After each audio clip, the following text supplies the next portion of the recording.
Hello guys, and welcome to my channel She Talks Systems. I am so excited to have you here joining me today for another video.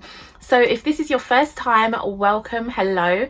Be sure to drop a comment below and just let me know who you are, and also be sure to subscribe. Videos are rolled out every single week and I would love for you to get notifications of when new videos are out. First things first, what is an SOP? What is a standard operating procedure? So if you've not heard this term before, then you may be thinking, what on earth is that? Why do I need it? And how is it going to help my business? A standard operating procedure is pretty much an instruction document to tell you or your team how things need to be done inside of your business. So for example, if you are looking to outsource in the future, it will form the basis of how certain tasks will be handled and make sure that they are handled to your standards as the CEO.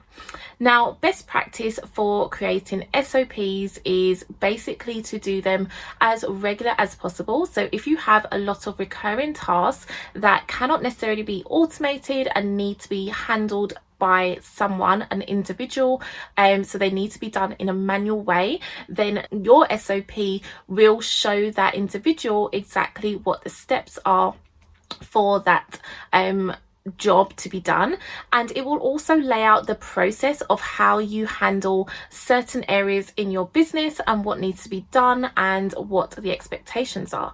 For example, working with clients and onboarding them will definitely require an SOP, a standard operating procedure, because what that's going to do is it's going to bring consistency into your business. So it's going to make it a lot easier for every client to have the same experience. Nothing should fall through the cracks if that document is being followed to a T. So essentially that's what an SOP is for. It is to help you run your business with more ease, structure and consistency.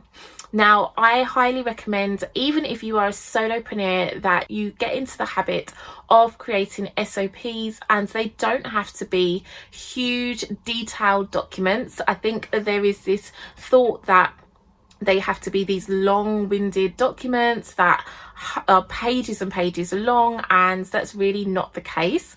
They can be very simple documents, and there are different ways in which you can actually store SOPs in your business, create SOPs, manage them. Everyone will do it differently. You just have to find a way that will work for you and your team, or your team to come. So I'm going to go through 3 ways in this video for you to actually start creating SOPs, documenting them, and how you can really get started if you haven't already done this inside of your business. So let's get started. So step number 1 is identifying the tasks that you do on a regular basis. And these are tasks or processes in your business that need to be managed in some way. So these are going to be things that happen, as I say, on a regular basis, and just knowing exactly how you're going to deal with that set procedure or that task going forward. So you may be wondering, what can you create an SOP for? Well, you can actually create an SOP for anything in your business. It's knowing that you could step away and someone could step in and do that task without you having to guide them through, because that SOP has everything in place to show that person what needs to be done step by step. And that's the beauty of systemizing your business. Especially when you're looking to scale and grow your team, you as a CEO, you're not going to be able to have an eye on all the different elements in your business. This is going to be an amazing way to help you to start organizing how things are done in your business, and ensuring that as you start to delegate more, then your team will be able to do more without your support. The first thing that I highly recommend when it comes to creating SOPs is do the task and record as you go. Here's a specific example. When I was onboarding my VA to help me manage my Facebook group, I first wrote down a skeletal process of how I wanted the Facebook group to be managed. I had in my mind what type of tasks would need to be done, and then I mapped out, or I wrote out all the instructions or the steps of that task. So approving new members to my Facebook group, messages that would go out to my group on a daily basis, how to schedule the events, what type of images we would use, and I ensured that all of that information was put within a Google Doc, and there were also links to my image templates that related to my Facebook group. All of these links are inside of the document, and all I have to do is share that out. Now, before I shared it with my VA, I actually went through the process and did the work myself. And so by doing that, I was able to go back and fill in any gaps. So anything that was missing, anything that didn't really make sense, I was able to refine that document, that process document, and it allowed me to see how to simplify it more, how to break things down more, what information was actually missing that needed to be included. And that's what I mean. So you want to do the task first. So you want to see exactly how it works and what gaps or once you've done that, then you can record the task for your team member to take on or for someone else to take on. So I like to use Loom, which is a free screen share tool. You can, if you do videos under 5 minutes, it's free. If you have videos that are longer than 5 minutes, then you have to pay for subscription. Loom is a great way for you to just record a process and share it with someone else. There are pros and cons to recording your SOPs, and I don't recommend having your SOPs only as videos.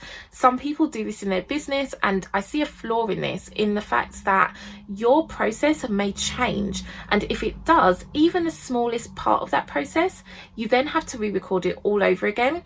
Or you have to say to someone who's watching the video, oh, when you get to that point, we don't do that anymore. So you're constantly having to remember what's been changed in the process, as opposed to, I am a fan of recording it, but also I'm a fan of writing it down, documenting that SOP.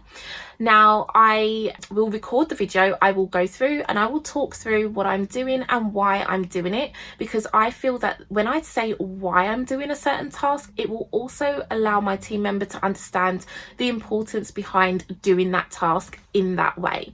So that's what I do, and then I will share it, and I will also share the process document with that team member. So that allows that person to actually use the video, refer to the document and see if it makes sense, and they can come back with any questions, and if it needs to be updated again, then make sure to refine that document. So within a Google Doc, you can actually just write out the different stages of that particular process. So if you have a Facebook group, for example, you definitely want to have a standard operating procedure for that. So it may look like the days that you welcome new members, the days that you do live trainings if you don't do it every day, the days that you ask about wins or specific pain points of your clients, and also just what type of images do you use and what type of content will you share. So all of that can be put within the SOP for your assistant or for someone else to manage, or even just for yourself. So another great way that I love to do SOPs is inside of tasks, and I use ClickUp in my business. If you haven't used ClickUp before, I will link it below and you can have a look at how that works, but it is essentially a project management tool. Now the great thing with ClickUp is that you can actually use templates and create templated tasks that have checklists inside of those tasks. So if you have a specific task that needs to be done, for example, creating my videos for my channel, I have task templates for every video that I create, and inside of that video or inside of that task is a checklist of all the things that need to be done by both myself and my YouTube manager. So those areas will need to be ticked off until we know the video is completed and ready to schedule. And so it's a rinse and repeat process every single time. So I have documented the process in a Google Doc, but I've also documented it within the task, because when you're busy, you just want to open up the task, see what you have to do, see what's next on the list, and it's the same every single time.